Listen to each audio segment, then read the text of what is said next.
Good morning. Thanks for joining me on this beautiful, chilly autumn morning, at least here in the southeastern United States where I am recording from. I have a great new guest on today. He is from Bird Streets. This is really exciting here to hear somebody from a band called Bird Streets. Find out the reasoning behind that and everything else. So let's kick this off. I'm guessing he's from New York City. So let's see what's going on here from the Big Apple, possibly, or it could be on the road. Well, thanks for Clicking. getting up this early in the morning. I'm sure Oh, no it's, problem. yeah, sure it's tough. Up in New York today? Yeah, I'm in Brooklyn. Cool. Yeah. Beautiful over there. I'm sure. Getting a little chillier now at this time of the Yeah. year. It's this is the nice time of year. I like it when it's starting to cool off. Yeah. New York's great at this time of the year. And I like Oh it yeah. around to the holiday season too. I've visited, done the ice skating, all that fun stuff over there. Yeah, yeah. It's no place like it. Yeah. Where are you located?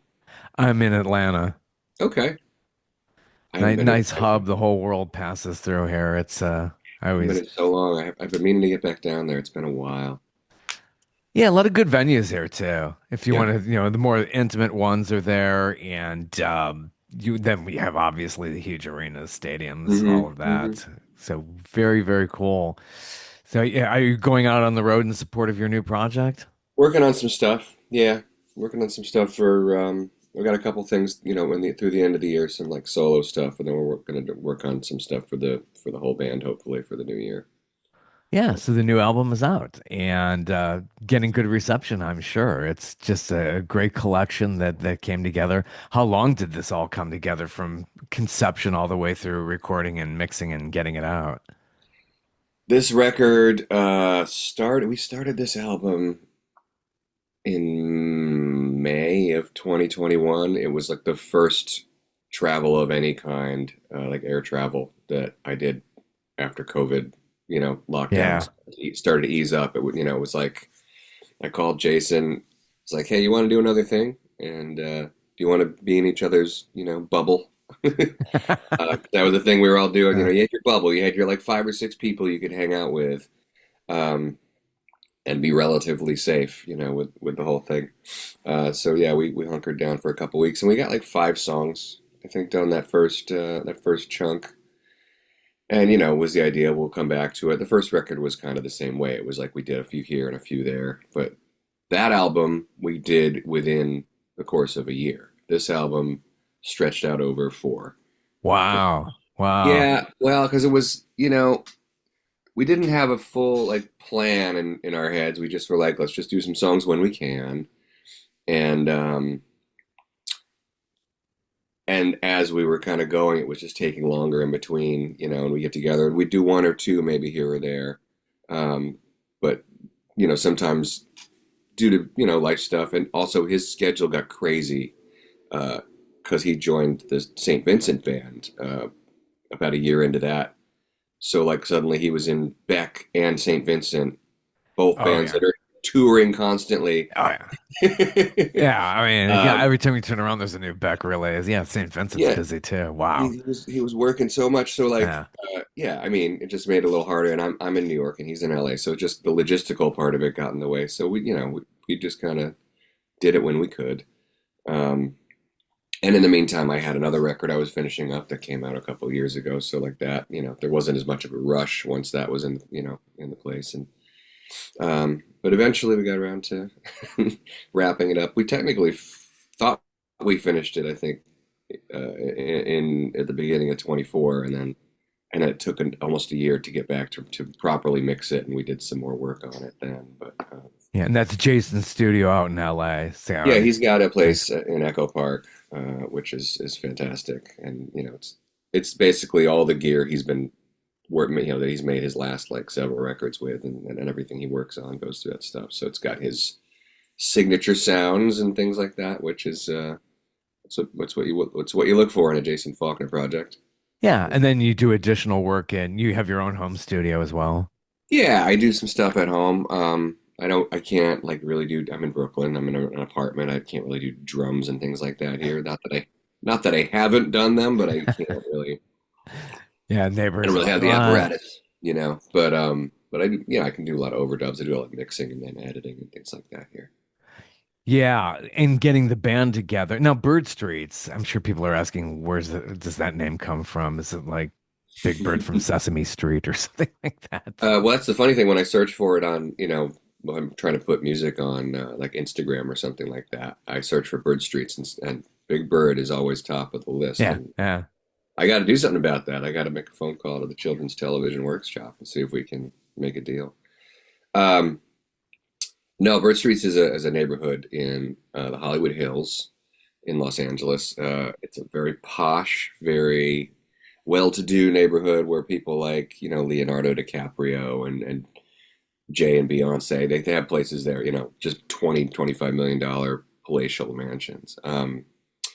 And when I was making the first Bird Streets record with Jason, I was most of the time camping out at my friend's apartment in Hollywood, one of like the seediest streets in Hollywood, like where like the there was a lot of hooker activity and stuff like that right outside the window, and I'm sleeping on a deflated air mattress, and there's cockroaches, and the whole thing was just like really, it was like squalor, and I came upon that neighborhood thing and just kind of liked the sound of it, and thought there was an interesting sort of juxtaposition with the the way the record was being made. I don't know. Um, and then that was when I first was out there, and then I started using the name for my live band in New York a couple years later, and then it just sort of turned into this other thing, and I was like, well, maybe it's just my blanket term for whatever I'm doing.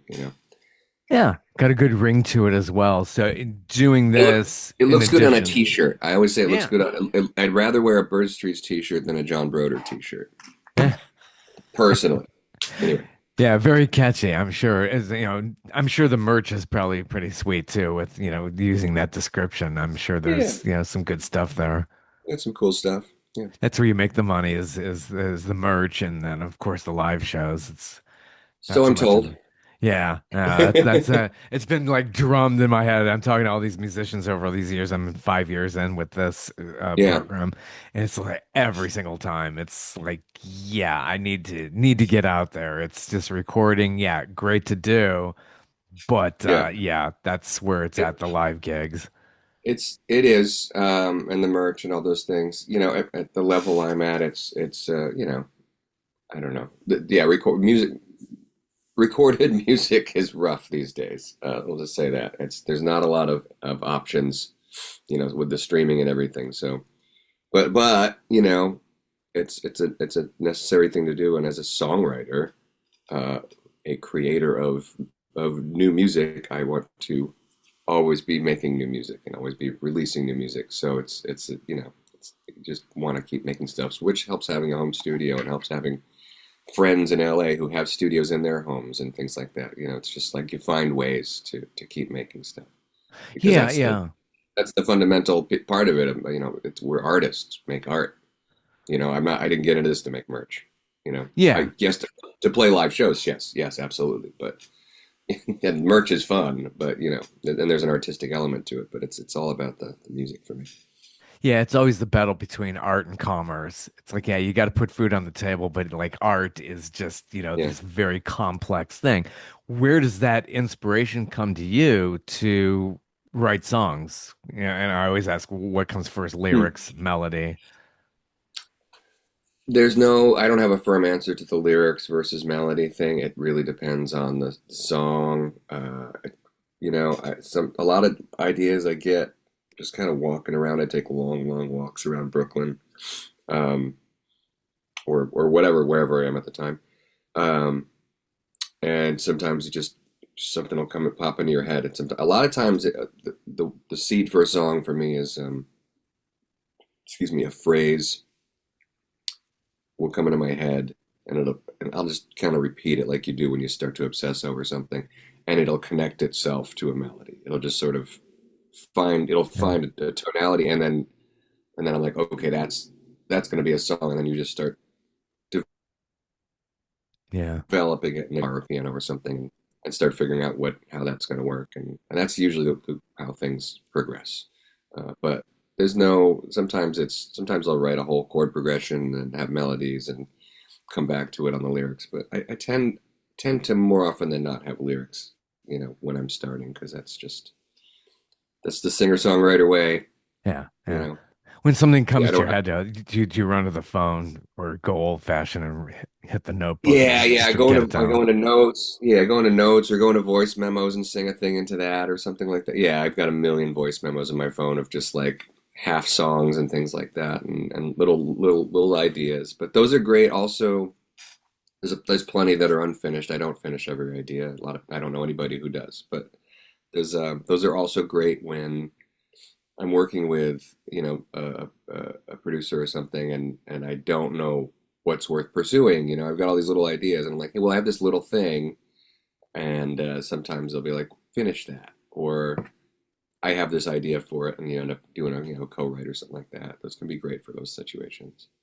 So on this collection, this new one, the escape artist, how much does that come through? Like Jason coming in, does he co-write with you or helps you finish lyrics, melodies when Um, you're a team? uh, yeah, on the first record, there was a lot more of that. On the first record, we there was more songs where I brought in like something that was half done or three-quarters done, and he would, help me write a bridge or refine the chorus or something. There was a lot of times on that record where he would like send me home. He would like, "This is good. See if you can like top it," and I'd go back and try to write something different for a chorus or something. So he was more of a coach in some senses, but like, yeah, there was some points where he came in and just kind of wrote a whole bit, and I was like, "That's great," or I didn't know how to get out of a song, and he was like, uh, good. It's a good working relationship. On this record, we there was a couple like that. I think there's two songs where we properly did like a co-write where we sat down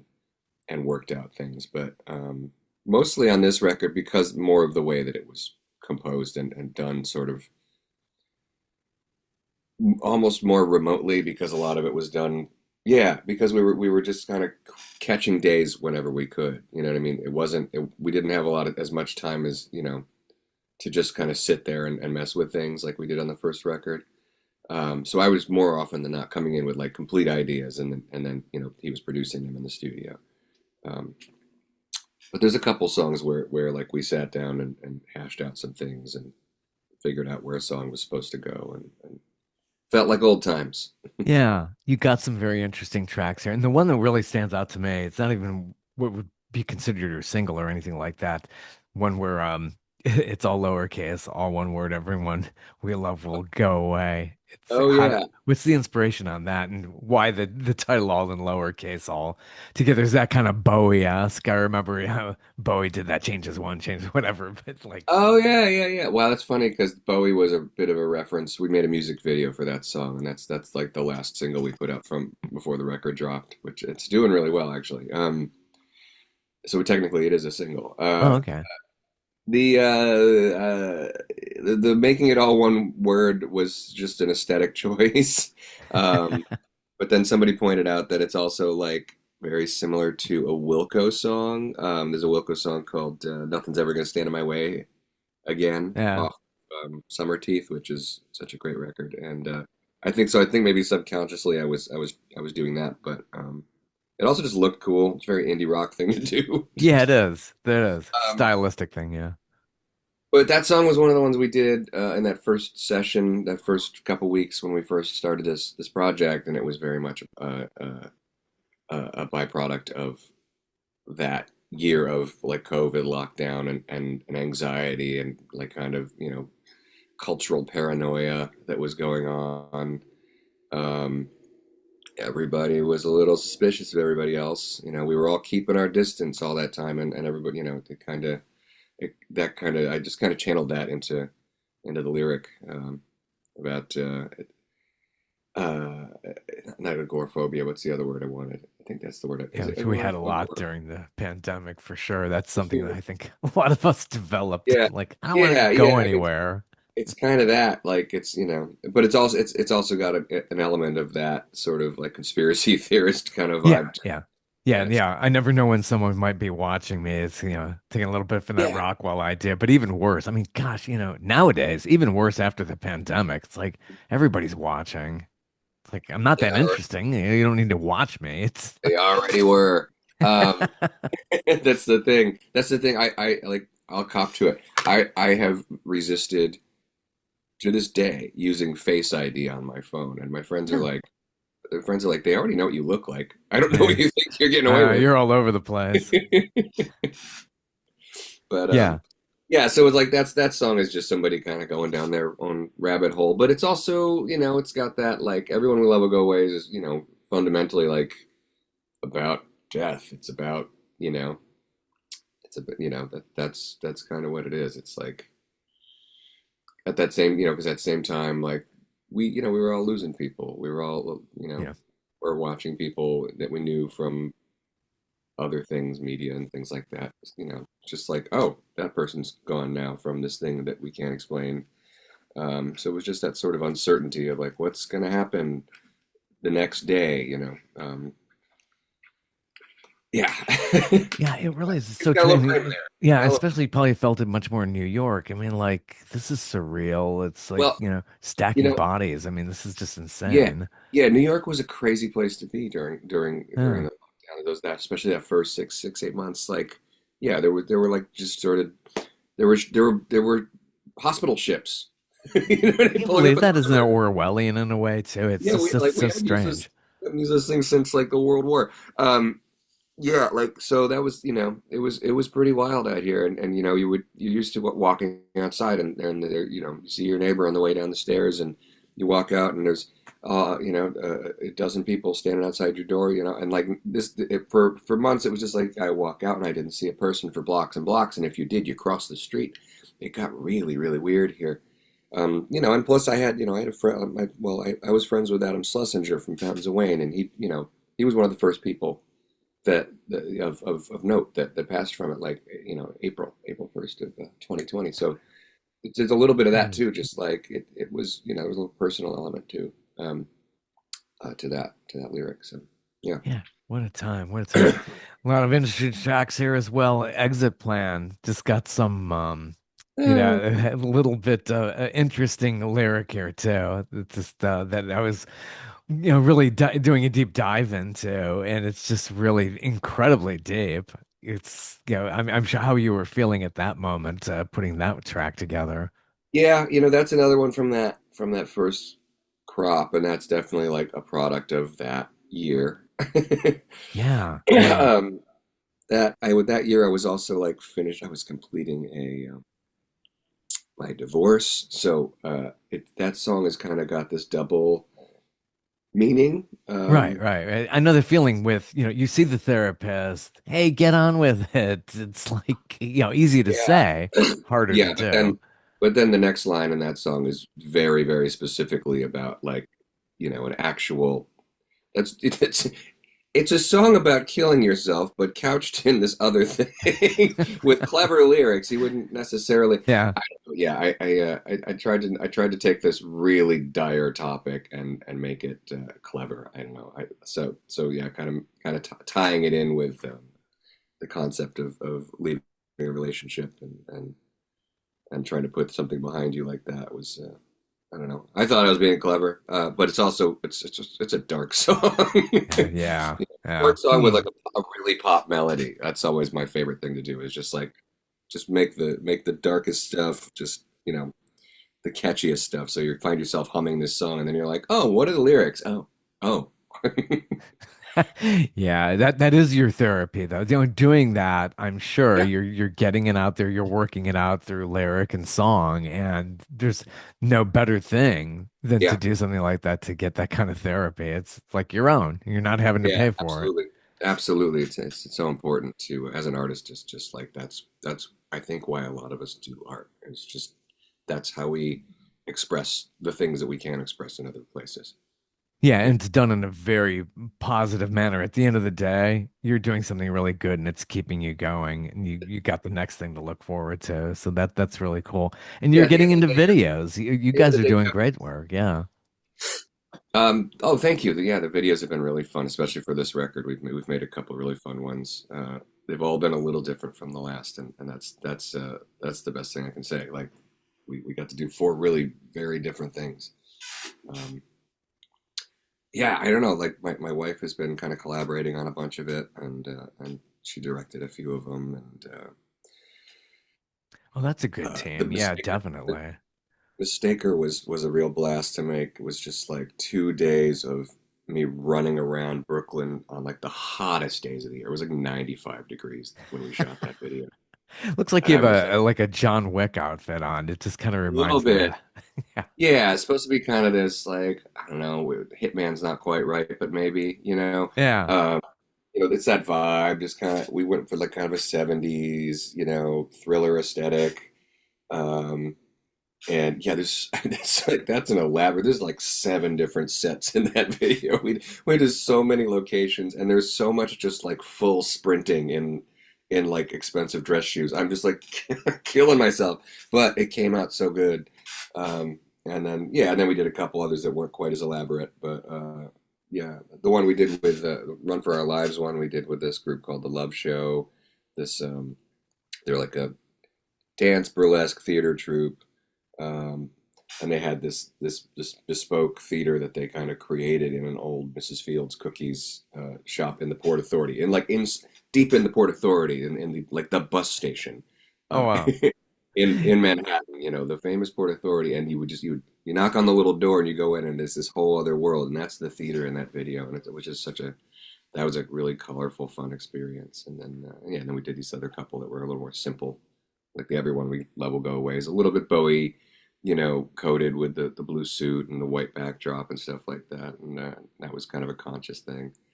Um, yeah, I don't know. It's fun. And then we had my friend B.A. Miale did the It's a Start video, which is that one's just like I just sang against a green screen, and then she kind of animated this background for it. Yeah. Try to keep them all different, keep them interesting, keep new images coming, because I just pretty much stand there and sing. I don't. Yeah, yeah. I was wondering, who comes up with the concept of the videos? Obviously, your wife, as a director, would have the catalyst for that. So, do you have any input into that, or just like, Yeah, I'm just gonna do what you want? no, I mean, I have input. We collaborate. But the seeds for a couple of those things were fully,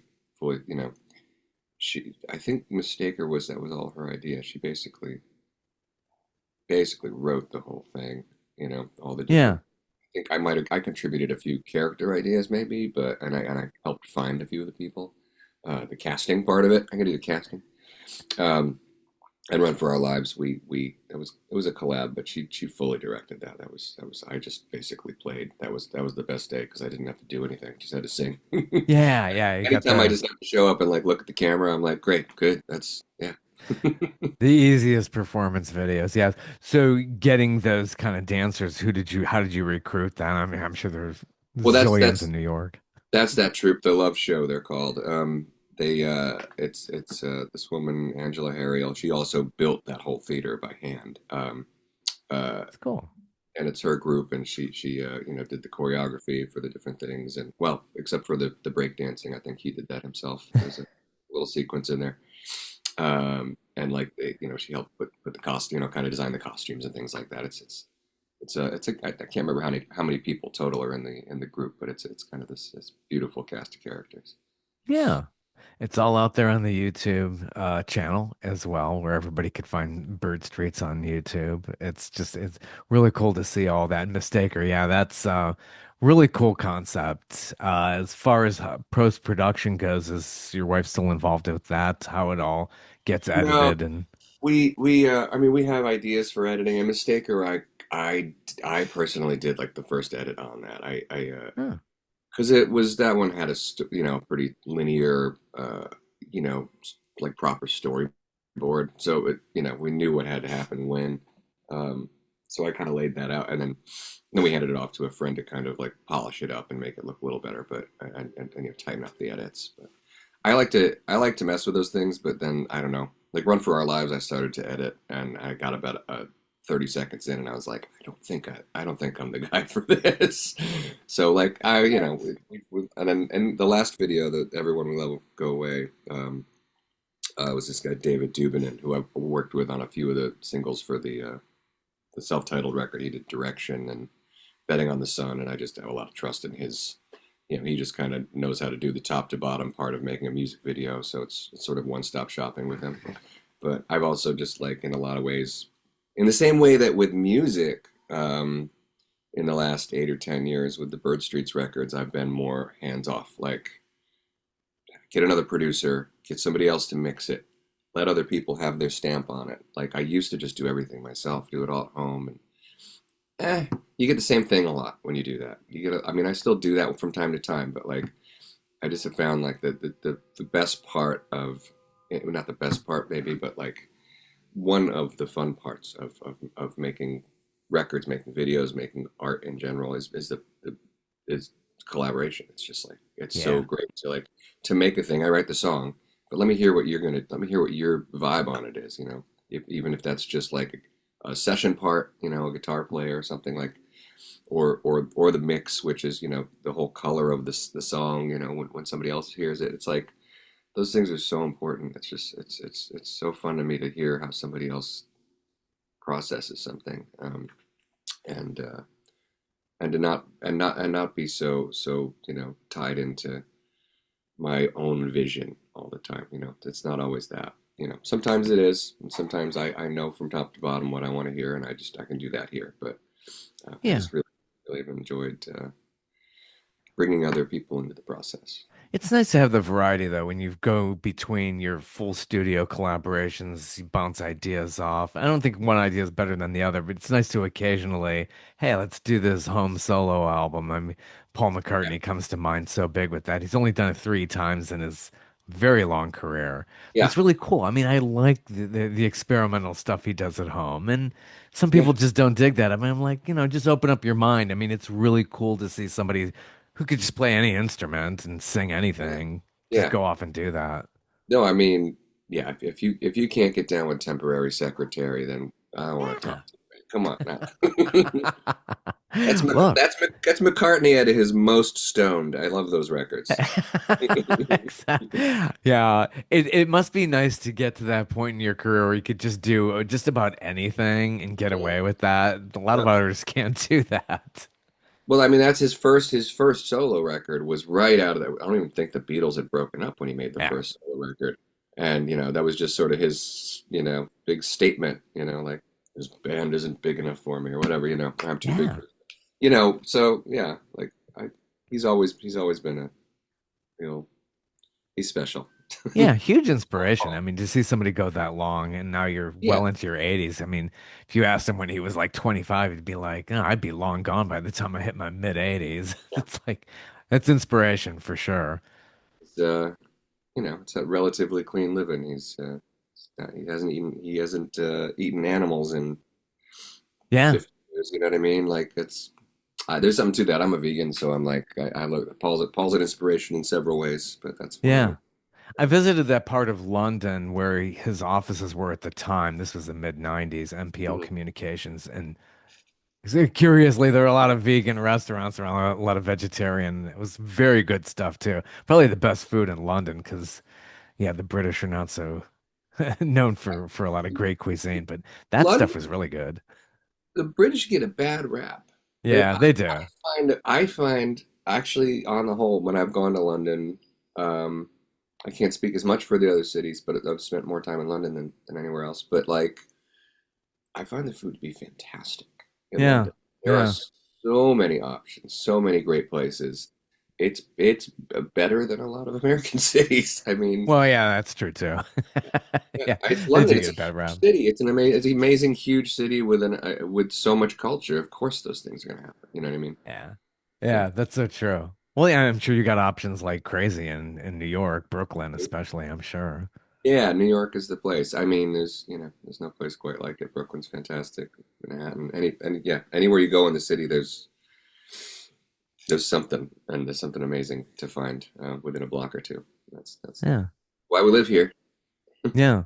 So the name, the Escape Artists, where does that come from as far as like the whole theme of this album? It kind of goes back to that, itchy, paranoid kind of vibe that I was talking about with the Yeah. single with Love Will Go Away. I have to say that every time I have to say Everyone We Love Will Go Away. So I have to kind of make it one word because of the way I wrote it. Yeah, yeah. It's like a run-on sentence. So I mean, as we were kind of compiling songs, starting to realize there was a body of work there, kind of realized that there was this sort of running theme of yeah, escape of like kind of like this. It was what did I say? In the post I made, like, it was less. I said it was less "Take Me Home," which was a Yeah. reference to our first single. Than it was like "Get Me the Hell Out of Here." We'd all been locked up for a year, or whatever, many months. We hadn't seen people, and it was just like this, like I gotta, just want to break and push on the walls and change it up. Um, so it had to, I think it has to do with that. There's a lot of that, even just in the song titles. Everyone will love a go away, exit plan, run for our lives. There's a theme, you can see it. Um, Yeah. uh, and but then tonally also, I think a lot. Even though there's some really pretty kind of softer stuff on this record, there's also some pretty gnarly, like I don't know if I'm assuming you listen down the whole record, like Oh yeah. so it starts Yeah, with this very, I call it claustrophobic folk. It's like this, the Bedhead is like this very kind of nervous. It's got this weird kind of sharp four in it that in the chord progression that it creates this dissonance right from the top of the progression. You're like, whoa, it's this yeah. strange, unsettling feeling. Yeah, And it's a great opener. Yeah. little folk song about the apocalypse. Yeah, yeah, yeah. Another great Literal, December morning. Like, oh the gosh. literal apocalypse. Yeah. And then the record ends with Sweet Amnesia, which is just a song that's just like it starts as this kind of, essentially a power pop song that just sort of turns into like we were referencing like Mission to Burma and the Buzzcocks in that outro, which is just like this punk rock noise explosion, It which is is. something that I haven't put on a record before. So like we tried to really create this kind of world in between it, Yeah, great sonically, closing track. Yeah. that went with the vibe of the lyrics and everything. Yeah, and it's great to end on an explosion like that because people usually like closing tracks are just these maybe more long, melancholy, droning tracks. But yeah, Yeah. great idea for sure for all of this too, and the way it wraps it up, it definitely makes a lot of sense. Yeah, I felt Um, like it's a nice little circle to go back to, if you were to old school put the record on repeat, like on a CD or something, it kind of feeds back into itself. yeah, I like some lyrics in Pride is a Gun. It's Mm, you wish life were like that. Life is like you wish you could do Control Z. It's like so many times. Wish I could edit my life, but we can't. We can't really do that. yeah, yeah. Yeah, I don't think I haven't really talked about that song too much, but it feels like kind of a sleeper. Like that's sort of secretly one of my favorite songs on the record. Um, yeah, I wish I could remember exactly where that all came out of. I think I had the chorus, the first chorus. I feel like I'm on the rotisserie.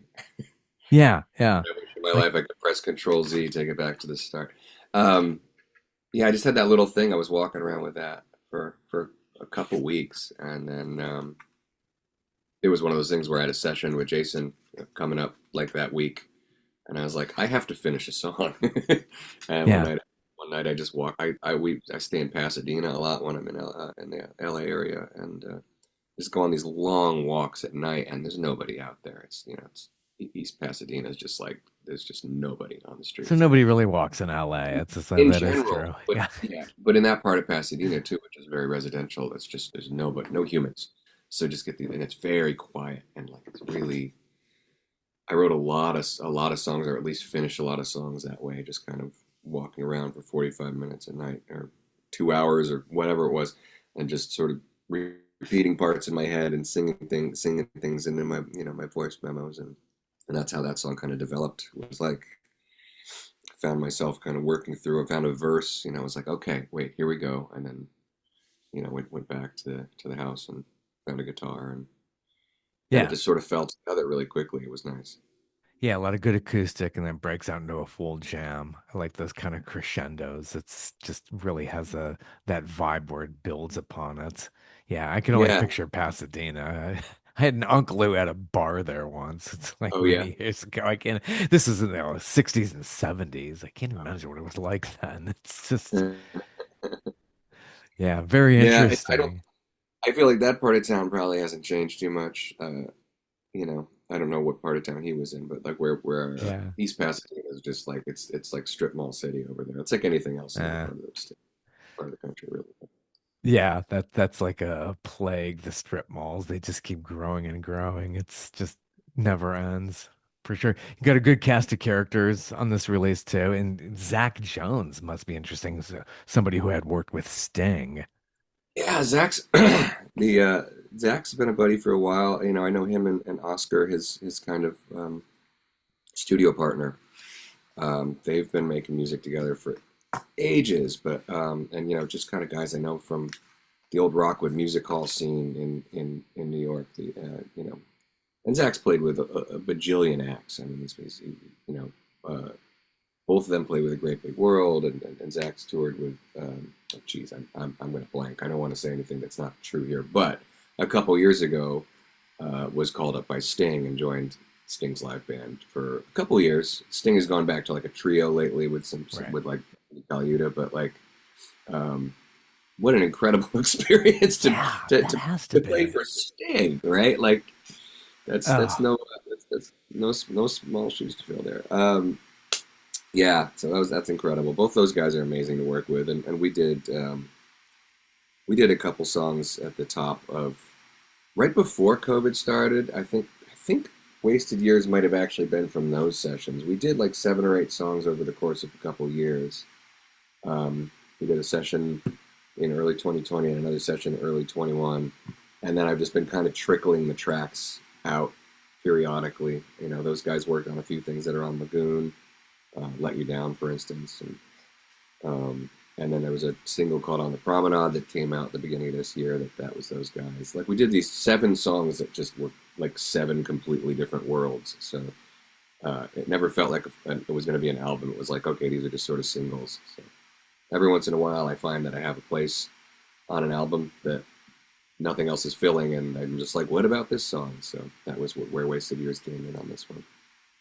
nice. Nice. And everything's available, all the releases, all on vinyl, CD, digital, everywhere you can get it. Yeah, everything is on all the streamers, and then the CD and the vinyl are available through our website and our Bandcamp, and we're expanding that into proper distribution in the coming weeks and months. It'll be in shops and on the other internet things. But in the meantime, birdstreets.com or Excellent. birdstreets.bandcamp.com. We have it all. Plastic Dreams Records, which is Yeah. all behind that, and getting some nice pull quotes, especially from NPR. I believe that's still around. I hope it continues into the future as well. They Yeah. like They were kind to, enough to feature us on the first record, and we hope that they'll, you know, be reminded that we're alive. yeah, you're still We around. hope Hopefully, you we could hope do a that they stay tiny alive. desk concert or something like That'd be that. great. I love that. Yeah, we also just got a thing in the AV Club, the Onions AV Club, which I've been a fan of for so long. I was like, yes, AV Club. Um, Good. you know, so like, yeah, there's some nice little press things happening, which is always encouraging. Excellent. Things that people Excellent. are hearing. Yeah. Yeah. Very cool. Well, thank you so much for stopping by and best wishes on this new release. Great new release, The Escape Artist, available out there wherever you get that music. And just wonderful. And your website is all one word. Is it Bird Streets? Birdstreets.com. Yeah, birdstreets.com, birdstreetsmusic.com. They all go to the same place, but birdstreets.com will take you there. Awesome. Well, hopefully we'll hear more from you and then hopefully some solo releases as well as time goes on here. You won't know the difference. That's the best part. Yeah. Oh no, they'll it's all not. say they're all going to say Bird Streets on them. Okay. This That was isn't like my a Phil Collins situation where the solo sounds just like the big band. It's, that's kind of was my decision because I put sorry to extend this, but yeah. I put out like 3 or 4 solo records Yeah. prior to Bird Streets, and then make starting Bird Streets was just like a conscious decision to just Yeah. sort of hide myself behind a band name that could be sort of a blanket for whatever I felt like putting out, you know. So I didn't have to Yeah. like make that distinction between this is a thing and this is another thing. It's just all one all one project that way. Yeah, there's nothing wrong with that. Nothing The wrong with brand, that. Whether, it's yeah, all comes out in the wash. It's all good. it's a brand. That's it when it comes down to it. Which I hate to talk about branding and Ugh. all the commercial sides. You know, yeah, I hate it, but it does help. I know it's so much more complicated these days. I mean, but in the old days, it was kind of obnoxious to have to deal with, the A&R and all of that, and the old traditional executives, and Yeah, yeah, it's all a trade-off. Now it seems like everybody could do it, and it's really hard to break out, especially with all the streamers and everything like that. So yeah, yeah, yeah. You that's got rough. like so. Just I think for me, you know, it was just like well, picking one road to kind of get behind and like that's there we go, that's the name that I'm going to put on everything, so like just keep pushing that because you know being consistent with one, it's hard to be consistent It is. It as is. as an artist with severe ADHD. It is it is hard to stay on one thing for very long, so that you know that was a conscious decision to like kind of lock me in a little bit, you know. And hopefully there should be more music coming pretty soon. I have another album that's basically done and another one that's like three-quarters done behind that. So hopefully the next few years there'll be a lot more stuff. Very good. Very good. Well, hopefully you get on the road and Yeah, we can all see you in a town near any of us. So that sounds yeah. good too. I'll have to be down your way real soon. Cool. Well, thanks for dropping by. Have a good one. Best wishes. Thank you.